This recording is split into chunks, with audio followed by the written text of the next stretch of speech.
se autoconhecer. Você sabe o que te faz feliz? Se eu perguntasse 3 defeitos seus ou 3 qualidades, você saberia responder? Você sabe lidar bem com os erros que você comete? Você consegue identificar os gatilhos do dia a dia que fazem com que você fique bastante estressado? Você já se perguntou, por exemplo, por que você comete certos erros que outras pessoas não cometem e que você faz isso repetidamente? O autoconhecimento, ele faz você filtrar coisas na vida que são impressionantes.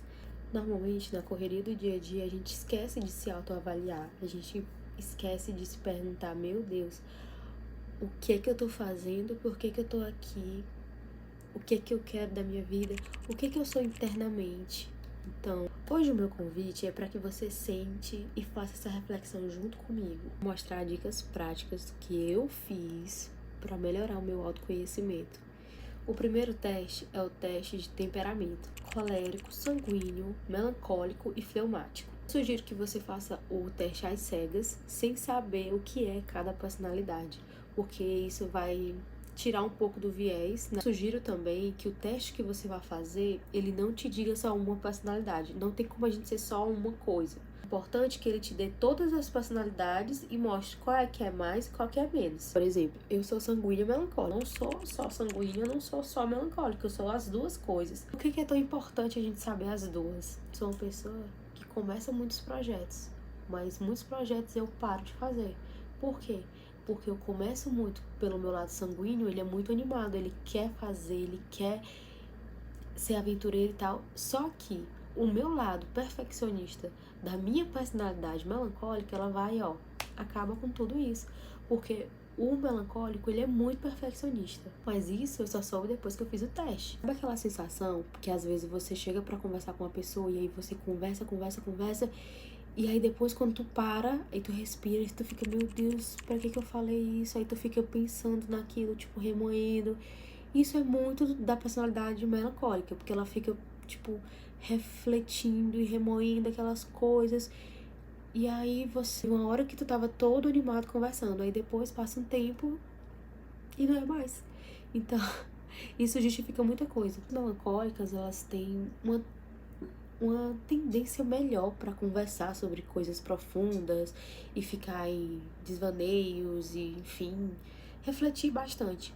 Só que, por exemplo, se você pegar um colérico da vida, que não tem nada de melancólico, que é aquela pessoa mais pragmática, uma pessoa mais prática, que quer eficiência, se você é uma mulher melancólica, que gosta de falar de romances e de poesia e de não sei o quê, e aí tu vai conversar com um cara que ele é colérico, então ele não vai entender essa profundidade, entendeu? Ele não vai entender essas coisas complexas, essas viagens que você gosta de fazer. E não é por maldade, é porque não é da personalidade da pessoa, entendeu? O A é A, o B é B, e você não, pra você tá refletindo. Os coléricos muitas vezes combinam com cargo de liderança, né? É diferente, é totalmente diferente uma pessoa da outra. Por exemplo, o homem, ele é muito prático, né? E aí ele não vai entender o que você quer se você não falar. Porque ele não vai entender o sentimentalismo e a profundidade que tem dentro de cada, as entrelinhas que o melancólico... Não tô dizendo que não existem homens melancólicos, tá? Mas aí você namora um cara que ele é totalmente pragmático, prático, eficiente, que trabalha, e ele não vai entender as suas peculiaridades, o seu sentimentalismo em coisas que muito pequenas, assim. Por exemplo, ele vai querer comprar uma casa pra você, uma coisas grandes. Não tô dizendo que coisas pequenas não importam, mas às vezes vai passar desapercebido mesmo, porque a pessoa não combina com aquele tipo de coisa, sabe? Tipo assim, eu fácil você falar do que você passar a vida toda esperando que um colérico dê pra você uma coisa assim muito sentimental. Às vezes você vai esperar um textão enorme e que é uma coisa que é muito mais parecida com um melancólico, entendeu? Então, assim, eu acho que você fazer essa autoanálise é muito boa pra você entender tanto sobre você quanto as pessoas que estão aí da sua volta. É que nem você também entender a linguagem do amor também. A melhor coisa que você faz é entender a sua linguagem do amor e a linguagem do amor do seu parceiro, da pessoa que você gosta, né? Você fez o teste, você já sabe qual é a sua personalidade. Aí você vai no chat GPT e coloca assim: chat, boa noite. Eu sou uma colérica sanguínea, uma sanguínea fleumática, uma sanguínea melancólica. Por favor, me diga quais são os meus 3 defeitos e as minhas 3 maiores qualidades e o que é que eu posso fazer para melhorar os meus pontos fracos. Gente, isso aqui é ouro purinho, porque depois que eu fiz isso, meu Deus, você não tem noção. Você não tem noção. Vou deixar aqui linkado o site em que eu fiz. Além de levar pro chat, também você pode levar para seu terapeuta. Na época eu levei para mim e foi muito rico. Eu indico também demais que você faça isso. Se você não tiver terapeuta, leve lá pro chat GPT e aí você fica conversando com ele, você vai ver. E aí você dá pano para manga, tá? Depois você vai conversando e aí você vai puxando. E por que que é isso? E aí você vai pegando exemplos do seu dia a dia e você vai lá falando. Sempre que acontecer uma coisa assim que é intrigante na sua vida, você vai lá no chat. Chat, aconteceu tal coisa e tal coisa. Você acha que isso tem relação com a minha personalidade? E toda vez ele vai tentar procurar a resposta na sua personalidade, se tem ou não a ver com isso, entendeu? E aí vai ser sempre uma libertação, vai ser sempre um insightzinho. O próximo teste para você conhecer um pouco mais da sua personalidade é ouro puro, principalmente para profissões. Ele se chama Myers-Briggs Type Indicator. Não sei se é assim que se fala realmente em inglês, mas se você fizer o teste e você descobrir sua personalidade, você vai no chat GPT e vai colocar assim: chat, a minha personalidade deu tal. Quais são as profissões que combinam com essa minha personalidade? Se você fizer, você me conta se bateu, o que você faz com o que você combina, digamos assim.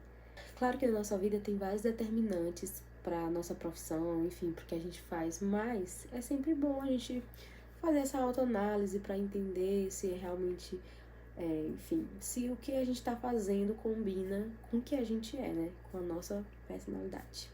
Esses foram os 2 testes que eu utilizei, que estão tendo um impacto muito grande na minha vida. Em praticamente tudo que eu faço, eu analiso se isso tem a ver com as minhas personalidades. Para finalizar, outra coisa que eu faço também é utilizar esse caderninho. Eu considero um diário, porque diário a gente escreve todos os dias, né? Nesse caso aqui é só quando eu tô assim muito pensativa e eu escrevo. E eu recomendo também que quando você for escrever, não usar muito filtro, sabe? Tipo, só escreve o que você tá pensando e depois você vai fazer essa análise. E aí eu sempre coloco a data, porque depois eu vou lá e volto e penso, meu Deus, nesse dia tal eu tava passando por isso e agora eu já tô melhor, enfim. Outra coisa também que eu fiz foi pegar um caderno e você vai escrever os seus 5 maiores defeitos e as suas 5 maiores qualidades.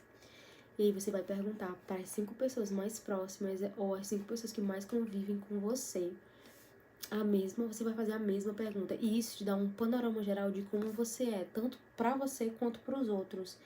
E assim, gente, foi muito esclarecedor pra mim na época, porque quando eu fiquei assim, meu Deus, eu não sabia. E assim, pessoas têm uma tendência a não falar os defeitos das outras, né? Mas é por isso que você tem que fazer um filtro muito bom e pessoas que realmente se importam com você, que elas vão tirar um tempo pra, tipo, não, você tem que melhorar isso por causa disso, disso, disso. E assim, é muito valioso porque você começa a observar padrões. Por exemplo, se todo mundo elogiou a sua comunicação, então isso é uma coisa que você tem que pensar. Cara, será que eu não deveria trabalhar com isso? Coisa a se pensar também. Às vezes nem tudo que a gente é bom, a gente precisa trabalhar com isso, né? É bom você estar atrás dessas informações.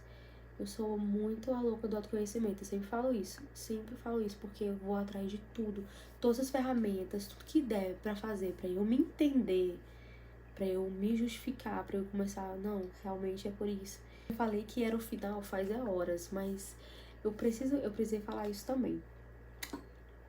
Outra coisa pra finalizar, mas isso é só pras mulheres. Os homens, em relação a hormônios, eles são mais estáveis que nós mulheres, né? E a gente tende muito a ter oscilação. E eu convite para as mulheres entenderem um pouco mais sobre a fase em que elas estão hormonalmente. Porque isso faz muita diferença, principalmente se você tem um ciclo regular. Coisas, dependendo da fase onde você tá, que elas vão ser mais propícias do que outras. Por exemplo, tem uma específica que eu não vou lembrar agora, mas que você é mais apta a fazer coisas novas. Vai ter uma que você vai estar mais estressado. Sim, vamos lá. Vou dar um exemplo prático, por que isso serviria como um autoconhecimento. Digamos que você queira começar uma dieta. Aí você quer começar a dieta logo na semana em que você não vai estar bem hormonalmente, em que você vai estar muito propícia a doces e tal. E aí você começa essa dieta e você acaba enfiando o pé na jaca, e depois você começa a se culpar. Meu Deus do céu, eu não consigo fazer dieta, não consigo. Só que às vezes foi a semana que você começou, não tem? Foi a semana em que você deveria ter dado os tasks, tá? Você deveria ter, tipo, feito uma coisa perfeita, mas que não saiu do jeito que você queria, porque você não tá bem pra isso. Você quer marcar um date, aí você marca da semana em que você tá mais estressado, ou você marca da semana que você tá mais propícia a fazer besteira. Então, tudo isso tem que ser levado em consideração. Bom dia, gente. Hoje é dia 5 de junho de 2025 e eu estou fazendo um vlog. Hoje eu tenho um trabalho do mestrado para entregar, depois eu vou pro meu cursinho de inglês